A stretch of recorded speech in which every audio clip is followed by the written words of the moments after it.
Ek het een keer op 'n vlug tussen Mumbai en Bangalore, het ek, maar ek was moeg. Ons was actually in Rajasthan, van Jaipur af Mumbai toe.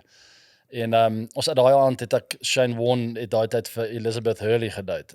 So julle sal my nie kwaadlik neem as ek bietjie ekstra gekuier daaraan, want sy was uit saam met hom daar en dis ek toe weer sien die chatty girl met my.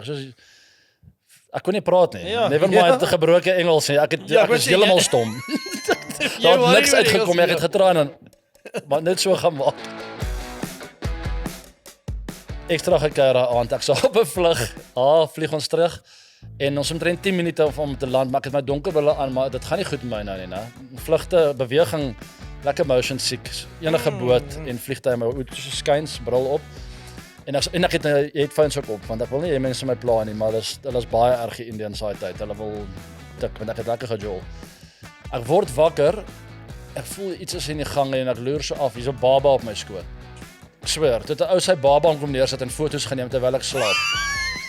Hy staan daar, ek kyk so regs, hier staan hy met sy kamera en die baba is op my skoot. Dit is alles. Maar pas op dit kant, ek dink se papkant ook, dis so 7 weke oud of iets. Ja, so dit is my Indiër vriende. Ek kan eers nou as te bang om op te tel, bang ek breek iets. So ek jy moet nou jou kind optel want hierdie werk is vir my nie. People.